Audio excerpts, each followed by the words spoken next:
Olá, boa tarde, internautas da TV 247.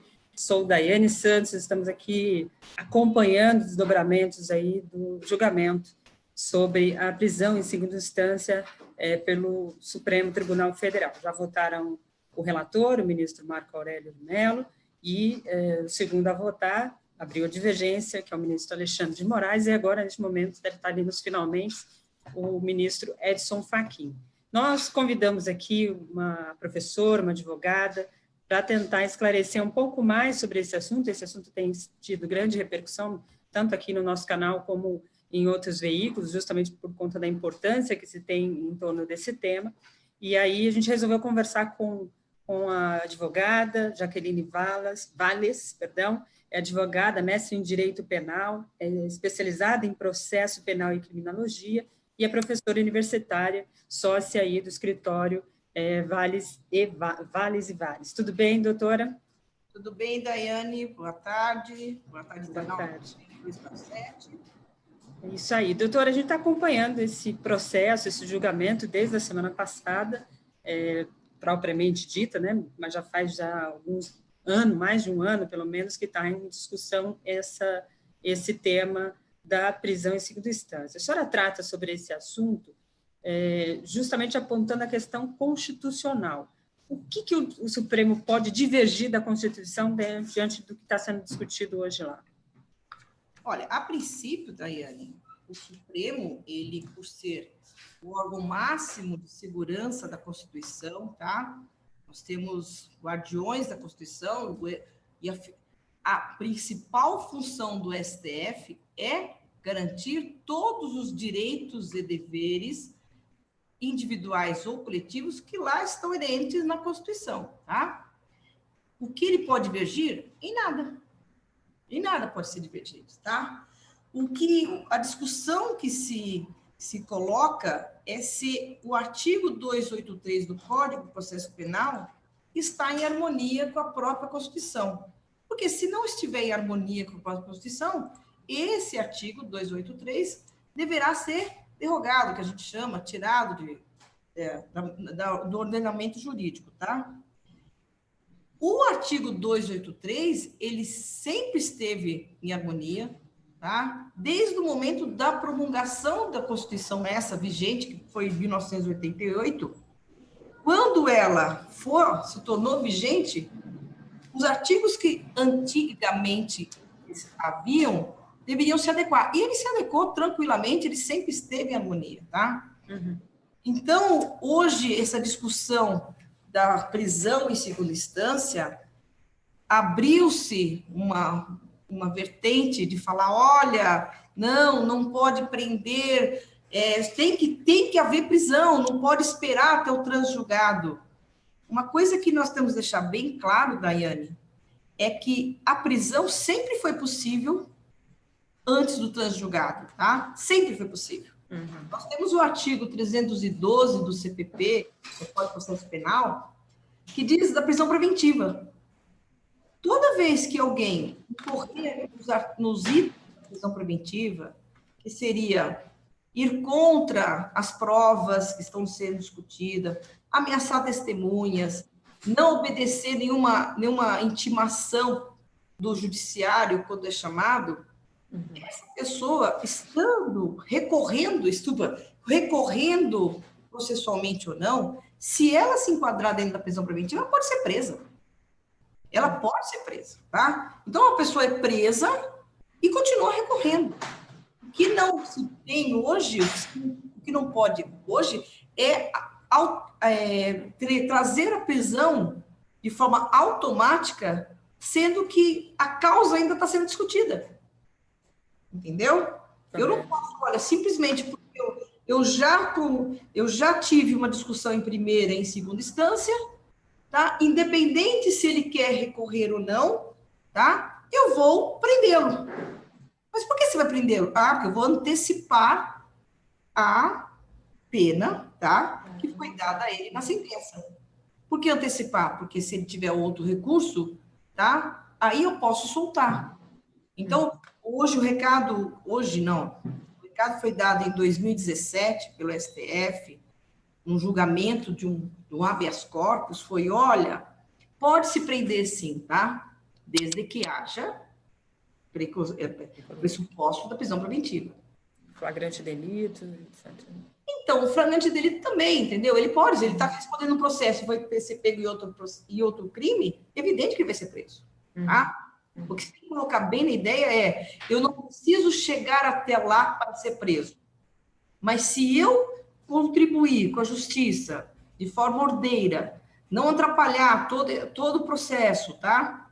Eu posso muito bem esperar, em liberdade, a solução da minha causa. E, ao final, óbvio que pode ser preso. Eu acho que é uma diferença. É uma diferença grande. O ministro relator, Marco Aurélio de Mello, fez um pronunciamento no seu voto, ao falar do seu voto, que é impossível devolver a liberdade perdida ao cidadão. A AGU, por outro lado, disse que a execução antecipada da pena é a defesa do direito da vítima. Então, se coloca nesses discursos dois parâmetros, né, a vítima e o acusado. Como a senhora analisa esses dois discursos e essa ponderação do ponto de vista jurídico? Tá, então, olha, são situações que não se compensam. Não é levando alguém ilicitamente à prisão que eu vou resgatar a vítima, que eu vou compensar a vítima. Quando o Marco Aurélio diz isso, ele está muito claro, falando, olha, não dá para negociar com a liberdade. Olha, eu te prendo agora, se for necessário, eu te solto depois. Tá? Não, liberdade é inegociável quando ela é dentro da lei.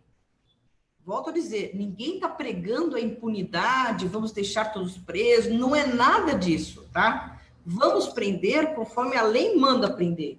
Ah, mas essa lei... Aí o advogado da AGU falou o seguinte, olha, mas é uma lei muito benéfica que não vê a vítima. Então, você está achando que a lei é muito benéfica? Vamos mudar a lei. O que eu não posso é ter um poder judiciário mudando a lei, ultrapassando a competência, tá? E legislando. Isso eu não posso, Daiane. A partir do momento em que eu tenho uma lei clara, tá? Essa lei tem que ser cumprida. Ah, mas como é que ficam as vítimas? As vítimas também devem resguardar, são pessoas... tudo bem, são vítimas, vamos imaginar uma situação de homicídio. Como é que ficam os familiares das vítimas? Também são pessoas que devem ter a ela o respeito da lei, tá? Eu não posso garantir... São assuntos diferentes, não são compensáveis, são discussões diferentes. A dor de alguém não é compensada pelo crime que eu posso fazer com outra pessoa que é prendendo ilicitamente. Não é com desrespeito, que acaba sendo um ato ilegal, desrespeito à lei, que acaba sendo um ato ilícito, e vamos pensar até em crime, que eu vou compensar a dor de alguém. Então, esse discurso não se identificam. Tá? A gente vive um parâmetro da discussão da culpa, né? E a presunção da inocência. A gente está falando de equiparação, que não são equiparáveis, mas acho que a gente tem uma tendência, nós como sociedade, a partir do momento que a pessoa é suspeita, a gente já julga, né, como acusada e como culpada, né? Então, eu queria entender um pouco desse processo na cabeça das pessoas e qual a influência midiática, né, que nós temos em relação a isso. Eu acho que não é um processo novo, as pessoas já fazem isso desde a Idade Média, mas a comunicação tem um efeito muito nocivo nesses julgamentos, principalmente no processo que tende a opinião pública a pressionar numa direção que, às vezes, a lei não é compatível, não vai com essa velocidade, até mesmo como a senhora falou, é preciso mudar a lei para que eu possa fazer aquilo que se quer, né? E a mudança da lei exige outras discussões. Mas, midiaticamente, como é que isso tem o efeito e juridicamente, como é que a gente pode entender culpa e presunção de inocência? Tá. A culpa, ela tem que ser enxergada e midiaticamente falando, tá? Eu tenho que expor para todo mundo, ninguém quer uma situação de segredo, uma situação escondida, pode ser público, sim, tá? A culpa, quando ela já é formada, quando ela já é concluída. Isso é realmente contrário à presunção de inocência.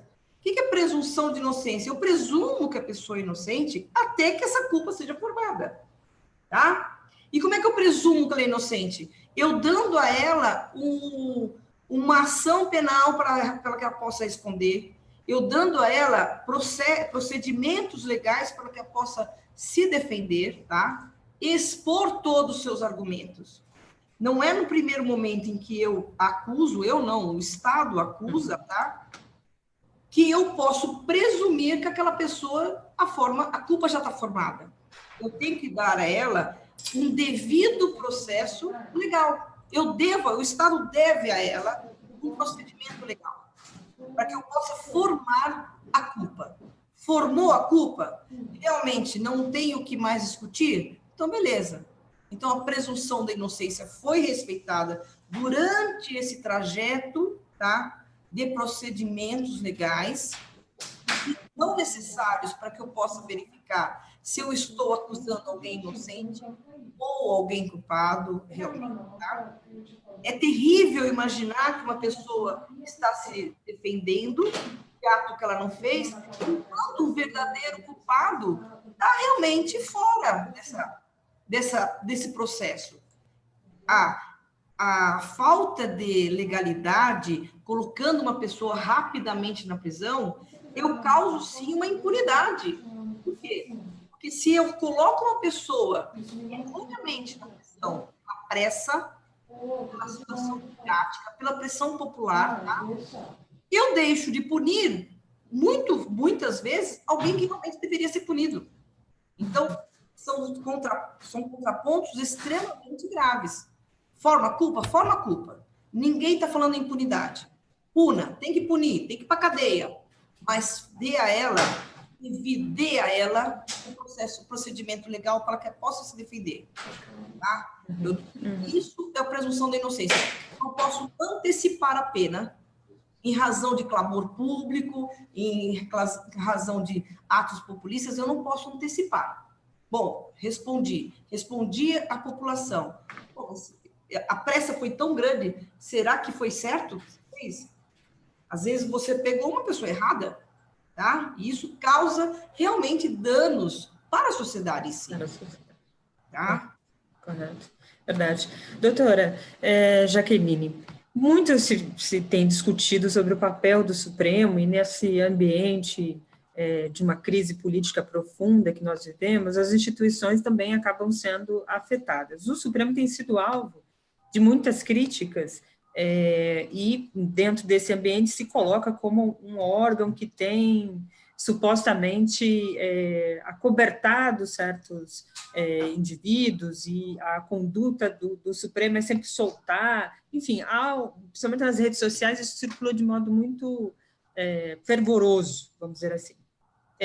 No entanto, os fatos demonstram que as decisões de instâncias inferiores, quando chegam no Supremo, há uma modificação, porque o Supremo ajusta isso aos direitos e às garantias que tem cada cidadão. Queria que a senhora explicasse um pouco desse perfil, o que está acontecendo com o nosso sistema judiciário, né? Por que há tantas modificações de decisões das instâncias inferiores, quando chega no Supremo, isso se altera, e se essa distorção também é efeito desse ambiente político que nós temos.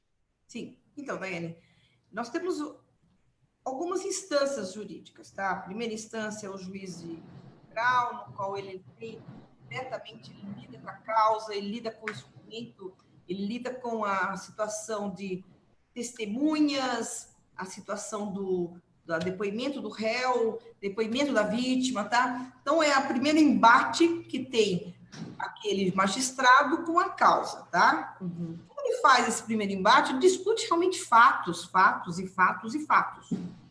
Discute também princípios, discute também procedimentos, discute. Mas o que mais se gera são o quê? São os fatos, se ele é culpado, se ele é inocente, se fez porque não fez, tá? Esse é a primeira apresentação que se faz para o juiz de primeira instância.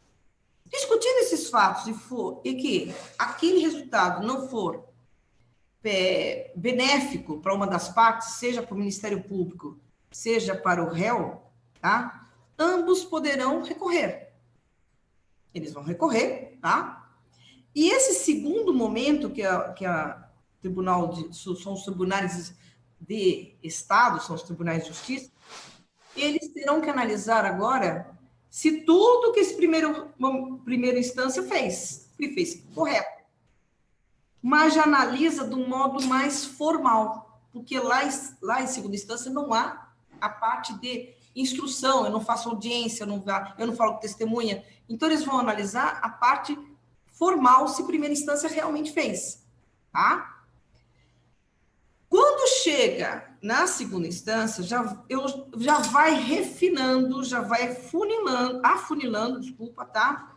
A parte dos procedimentos, se eles estão corretos, que nós chamamos de prato processual. Às vezes, muitas vezes, ainda em segunda instância, se perde, não se percebe, tá? Pelo volume de trabalho e por volume reduzido de magistrados, tá? Desembargadores. Não se percebe erros processuais e erros contra alguns princípios fundamentais, tá? Fica sempre no foi culpado ou não foi culpado. Muitas vezes eu posso ter uma situação de alguém ter sido interceptado numa gravação telefônica, tá? Fazendo determinado crime, e essa pessoa pode ter sido interceptada de forma errônea. Essa forma errônea tem que ser corrigida. Uhum. E nessa primeira instância e na segunda instância não se verifica muito isso, se verifica mais se ele foi culpado ou inocente. Quando eu chego no STJ e no STF, no STJ para cumprir as leis federais, tá? Por exemplo, a interceptação telefônica que eu dei exemplo, e no STF para poder cumprir os princípios fundamentais, eles, como guardiões desses assuntos exclusivos, eles terão sim, tá? Que verificar como essa resposta, essa instrução, esses julgamentos foram feitos. E, às vezes, esses detalhes processuais, esses detalhes de princípios, não foram percebidos nem em primeira nem em segunda instância, o STJ e o STF têm correto. E por isso que, às vezes, há o quê? Há uma reforma dessa decisão. Tá? Nós tivemos grandes alterações que foram feitas de forma irregular, processualmente em primeira instância, passou para a segunda instância, chegou na instância superior do STJ e do STF, tá?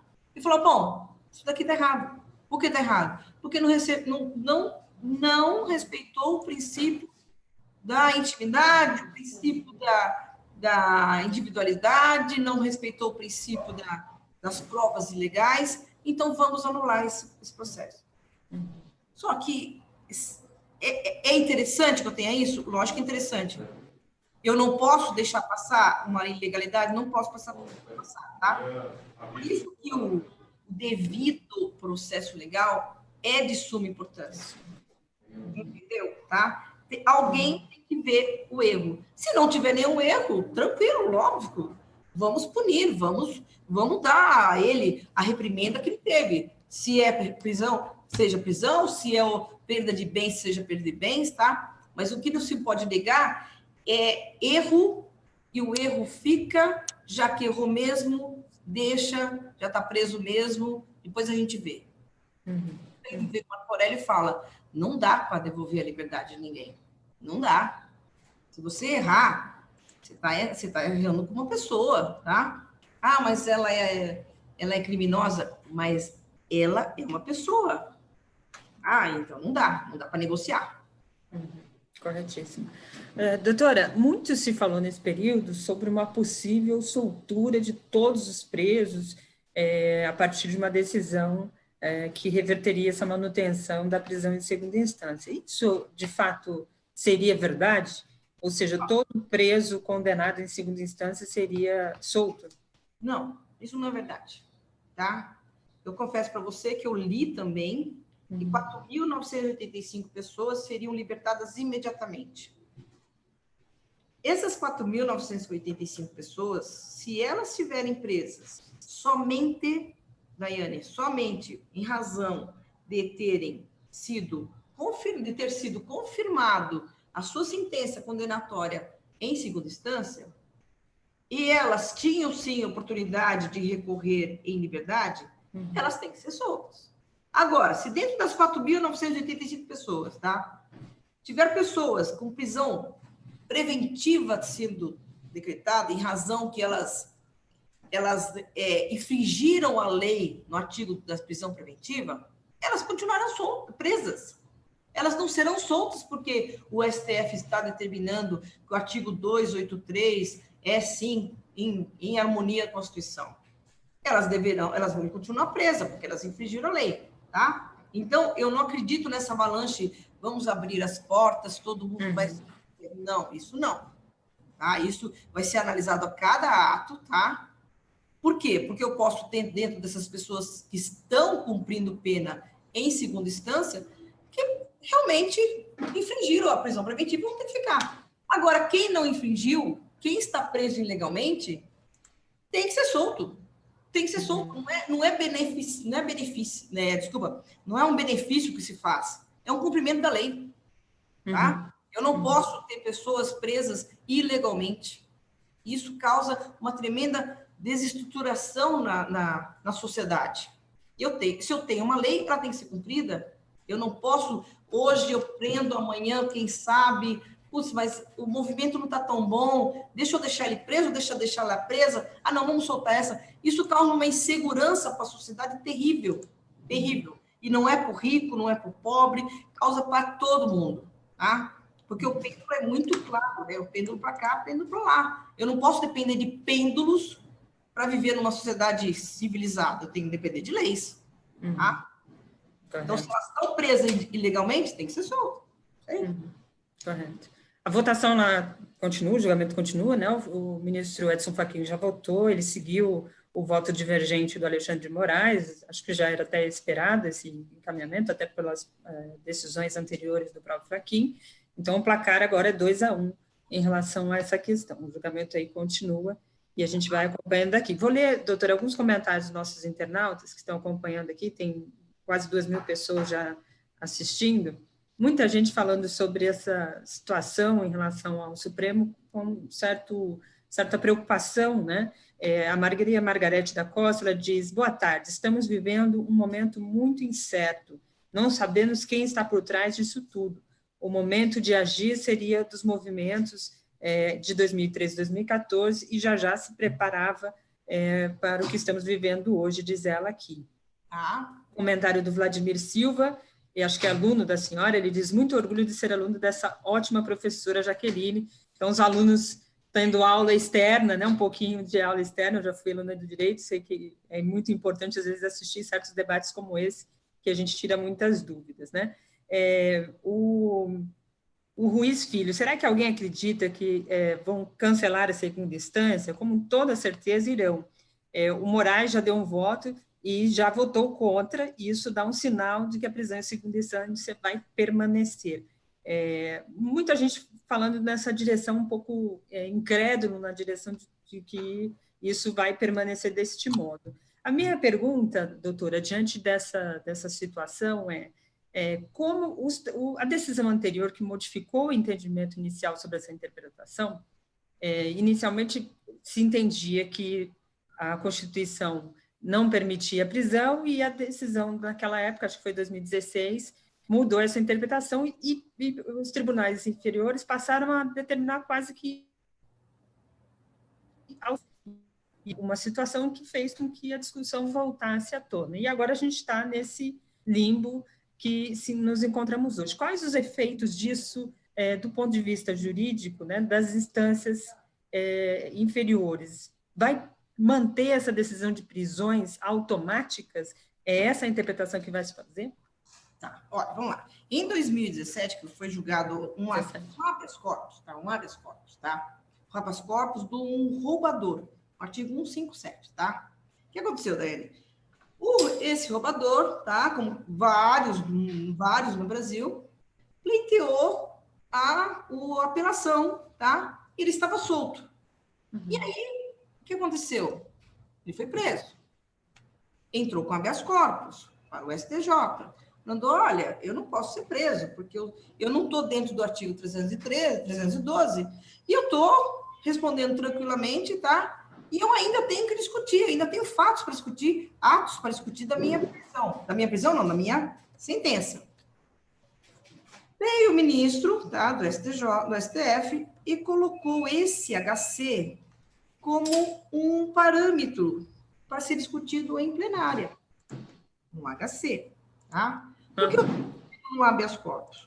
Porque não é uma ação que vincula os outros tribunais. Decisões. Exatamente, tá? E nesse corpus havia, sim, um movimento político na época de 2017, tá?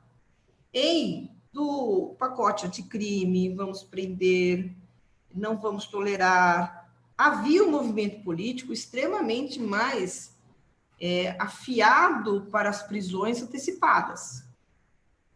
Isso fez com que o STF fosse, sim, tá, influenciado nesse momento. Ejo pegou essa decisão desse habeas corpus e falou, olha, pode sim prender sem trânsito julgado. Nós, que somos guardiões da Constituição, estamos falando que pode prender. Vírgula. Desde que haja pressupostos legais, que é a prisão preventiva. Quando o STF diz pode prender sim, houve votos não unânimes, mas favoreceu 7-4 que poderia prender sim, o que foi entendido nas instâncias inferiores? Bom, o cidadão apela, não concede, não dá provimento à apelação, manda prender. E não foi esse o recado. Não era prisão automática, tá? Não era, nunca foi a prisão automática a decisão que os ministros do STF tiveram nesse HC. Até porque não fez com que fosse nada vinculante. Entendeu? A partir do momento em que começaram essas prisões automáticas, aí tiveram que fazer um movimento contrário, que são as ADCs, tá? Ação de constitucionalidade, tá? Falando, olha, vamos colocar a situação mais clara. O que vocês julgaram lá não era vinculante a ninguém. Então, vamos deixar claro o 283, tá? Então, quando o internauta fala o seguinte, isso vai fazer com que não tenha mais prisão, ou que seja automática a prisão, se caso vencer, né? Não vai fazer. Não vai fazer, porque também tem que ter os pressupostos do artigo 312. Correto. Tem uma discussão em cima dessa questão que aponta ali algumas nuances midiáticas em cima disso. A senhora apontou que houve uma pressão, uma situação que criou, né, ficou confortável tomar uma decisão dessa diante desse ambiente. Hoje, a gente sente uma pressão, de certo modo, contrária a isso. Do ponto de vista de um juiz, de um magistrado do Supremo, por exemplo, isso tem feito... a própria abertura hoje do julgamento foi muito nessa direção, né? O próprio Alexandre de Moraes, que votou aí, seguindo o voto divergente, ele disse que há uma situação midiática que joga numa tendência a colocar o Supremo nesse outro lado, como se houvesse bem e o mal, né? Isso também tem acontecido com os advogados, né? Quando um advogado defende um réu, um acusado, ele também passa a ser um réu, tratado pela sociedade, às vezes dentro dos próprios tribunais, promotores, etc., como um réu também. Como é que a senhora analisa essa situação do ponto de vista da nossa justiça, do nosso sistema judiciário? Isso prejudica muito para um julgamento justo, e ter um julgamento justo no Brasil é muito difícil? Ter um julgamento justo no Brasil, eu não digo que seja muito difícil, tá? A partir do momento que eu não seja influenciada pelas massas políticas, tá? Quando você falou, olha, o STF está se posicionando, olha, nós não somos do bem ou do mal, não estamos lá do bem ou do mal, é exatamente isso. Ele é um poder isolado de comunicação em termos de influência popular, tá? É um poder limitado às leis. Não se pode... Nós temos 11 ministros, tá? 11 pessoas que vestem a forma guardiã da Constituição, guardiã das leis, tá? Então, não se pode falar que o STF, por julgar assim ou daquele outro jeito, ele está favorecendo um lado ou de outro. Eu estou favorecendo o que tem que fazer, que é a lei. Outro lado que você falou com relação aos julgamentos justos, quando o advogado ele é visto, às vezes, como o próprio corréu, tá? Então, a gente pega muito assim, poxa, mas o advogado está defendendo fulano, como é que o advogado pode defender fulano? Eu sempre brinco nas aulas, até se tem aluno, até vai saber disso que eu estou brincando, eu não defendo ninguém, eu vou o quê? Eu vou aplicar, eu vou interpretar junto ao procedimento, sistema legal, sistema jurídico, o que está na lei, tá? A defesa da pessoa não se faz a defesa dos fatos, a defesa do processo. Aquela pessoa, no final do processo, Daiane, se aquela pessoa cometeu um ato ruim, mas foi extremamente mal investigado, eu não consigo ter ela como uma pessoa que eu consiga ter provas contra ela, tá? Eu não posso condenar. Eu não posso condená-la em razão que ela supostamente é uma pessoa má, porque eu não julgo moralidade no processo, eu julgo fatos. Como na sentença final eu não vou transformar uma pessoa boa em uma pessoa legal, eu também não vou fazer o inverso. Então, eu tenho que esquecer, em termos processuais, em termos de defesa, eu tenho que esquecer a parte pessoa e tenho que analisar os fatos, tá? Mas como a senhora pode defender ele? Eu não defendo ele. Eu analiso os fatos. Se os fatos foram bem investigados, tá? Bem apurados pelas autoridades policiais, e não tenho absolutamente como fugir da culpa, porque ele é realmente culpado, ele tem que ser condenado, tá? Ele vai ser condenado, não tem como sair. Agora, não, eu tenho uma pessoa que supostamente é uma criminosa, que teve uma investigação ruim, porque afinal de contas ela sempre cometeu crime, porque não foi cometer mais esse também, tá? Ou seja, aquele negócio de, olha, ela já cometeu o crime 1, 2, 3, o 4 ela também cometeu. Então, se ela cometeu o 4, mas eu nem investigo direito, eu estou julgando a pessoa. Aí é errado. Eu tenho que julgar os fatos. E quando eu digo eu julgar os fatos, é o juiz, evidente, tá? Eu sou advogada, eu tenho que defender os fatos, independente se ele é plurirreincidente, se ele não é, porque cada fato é diferente do outro. Mas ele já matou tanta gente? Tudo bem. Mas hoje é o processo A. Hoje é o processo 3, 4, 5, não é o processo 1, 2.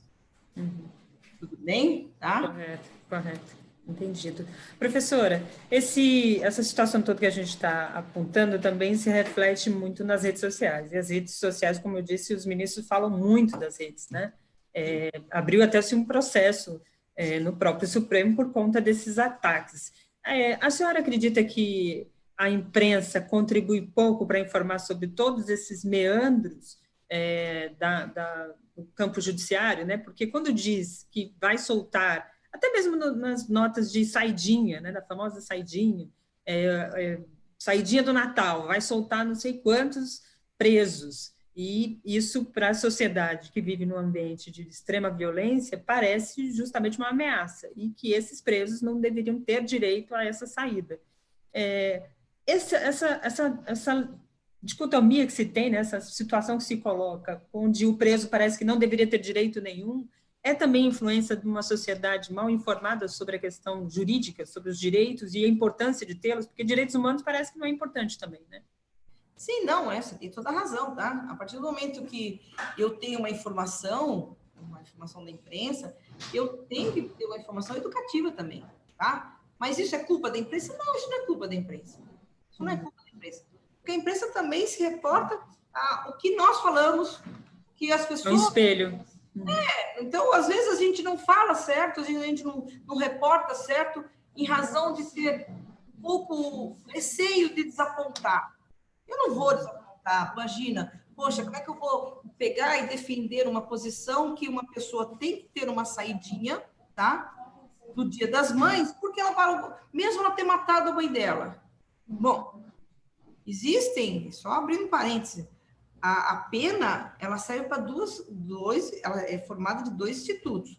Primeiro, eu tenho que punir, a gente chama de reprimenda individual, eu tenho que punir, tá? Mas segundo, eu tenho que ressocializar. Mas como vai ressocializar aquela pessoa que matou a mãe e vai ter o Dia das Mães de saidinha? Eu tenho que ressocializar. O que é ressocializar? Trazer para a sociedade. Porque eu não tenho prisão perpétua. E se eu não preparar esse cidadão para voltar, a sociedade que hoje reclama que ele está voltando aos pouquinhos, essas saidinhas, ela vai ficar muito mais vulnerável a esse cidadão. Porque em algum momento ele vai sair. Não adianta eu trancafiar o cidadão por 200 anos, sei lá, lógico, ele não vive isso, mas eu vou trancafiar por, sei lá, por 50 anos e depois eu boto ele para a rua. Ele não tem nenhum contato com a sociedade no qual ele se deslocou. Eu não posso esperar nada de bom dele, nada de bom dele. Então, eu vou trazer novamente para quem está aqui fora um novo problema. Eu vou ter que lidar com ele. Então, eu tenho que ter essas saidinhas? Tenho. Ah, mas é justo? Se não é justo, eu sempre brinco. Muda a lei. Brinco não, sempre falo sério. Está reclamando? Muda a lei. Mas eu tenho que, paulativamente, devagarzinho, tá? Trazendo ele de volta. Porque em algum momento eu vou ter que soltá-lo. Tá? Por quê? Porque assim é a nossa lei. Eu não tenho prisão perpétua. Ah, e por que eu não tenho prisão perpétua? Porque eu não tenho. Eu não tenho. Tá?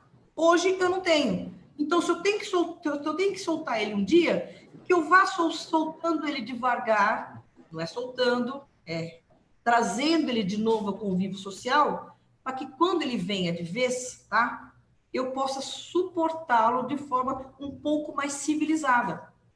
Que esse é um dos requisitos da pena, que eu acho muito importante, muito importante.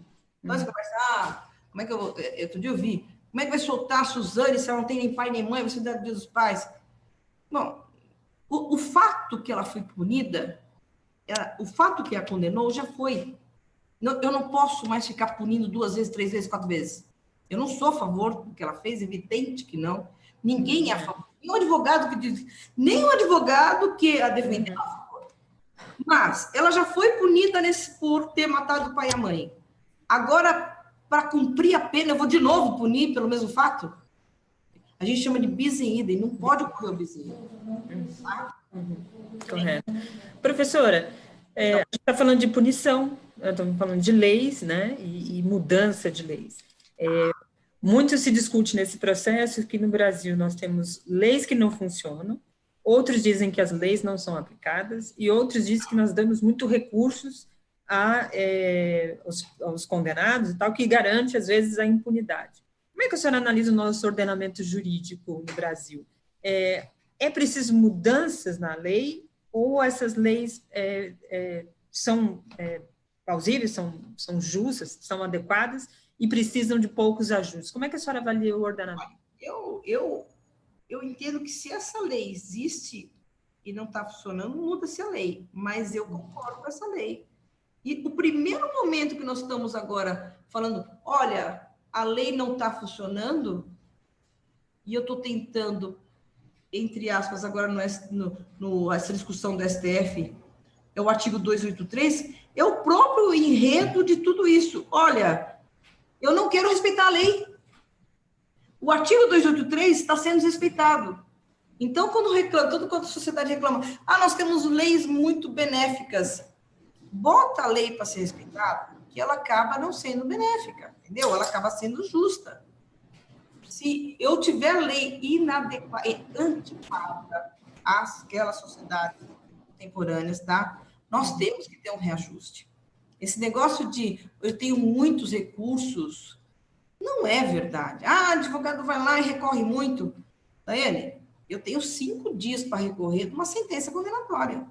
Se eu não recorrer em 5 dias, e não é que eu fico anos para recorrer. Não, eu tenho 5 dias. A defesa e a promotoria têm 5 dias para recorrer. Se não recorrer, transita em julgado, não tem mais recurso, tá? Então, o problema não está no prazo dos recursos. O problema está de você não aplicar de forma correta desde o início. E dar margem para que as partes fiquem reclamando através do recurso. Se as leis fossem aplicadas de forma estritamente corretas, eu tivesse julgamentos estritamente corretos dentro do parâmetro, dentro do ordenamento jurídico, eu não teria chance de recorrer. Então, o contexto é o quê?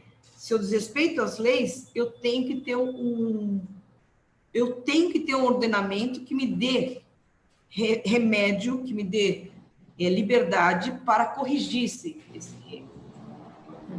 Então, a situação, tem muito recurso, então tem muito erro. Se tem muito recurso, tem muito erro.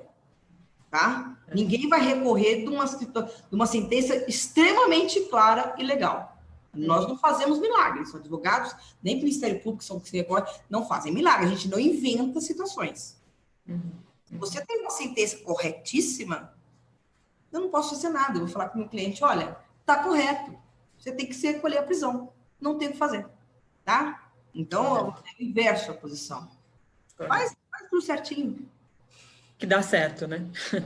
Professora, uma última questão. A senhora acredita que esse julgamento, no caminhar que está aí de 2-1, tende a pender para qual lado, na sua análise quase que de antecipação aqui, de tentar adivinhar mais ou menos, mas o que eu espero a gente já... Sei que eu torço, evidente, antes de analisar tecnicamente, tá? Mas eu acredito que vai, sim, vencer o procedimento de só prisão após o transjulgado, tá? Esse seria o caminho adequado, né? Sim, eu acho que, volto a brincar, eu torço muito, tá? E analisando tecnicamente, quem fala ao contrário não tem, com todo o meu respeito aos ministros, tá? Com todo o meu respeito, mas foge da discussão legal. Foge da discussão legal e acaba ficando na discussão social, é uma discussão ponderada pela sociedade, que não é essa discussão, tá? Só para exemplo, já terminando, eu sei, quando eu deixo de aceitar o direito de alguém, eu não devolvo esse direito para esse alguém. Como fazendo um paralelo com a AGU. Como ficam as vítimas? As vítimas ficam vítimas, tá? Eu colocando alguém na cadeia de forma ilegal, não vai resgatar a vítima. Não vou. O assunto é completamente desconectado. Então, eu acredito, sim, que o STF vá entender da situação harmoniosa do artigo 283 e só vá permitir a prisão dentro adequada dentro da prisão preventiva, ou, se não houver esses requisitos, que só após o transjulgado, sim. Que é assim que diz a nossa Constituição na lei máxima do artigo 5º. Correto, assim esperamos. Quero muito agradecer a sua participação aqui conosco. Nós conversamos com a doutora Jaqueline. Ela é professora, mestre em Direito Penal, né? No processo penal e criminologia. Nós tentamos aqui fazer uma análise superficial, claro, sobre o que está acontecendo lá, mas também aprofundamos aqui outras questões que estão em volta desse tema tão importante aí para o nosso país. Agradeço a sua participação, doutora, aos nossos internautas, os 2.000 e tantos internautas estão acompanhando a gente por aqui, os alunos também, parabéns aí, e acompanhem a gente aqui na nossa programação. Obrigada, até mais. Tchau, tchau, professora.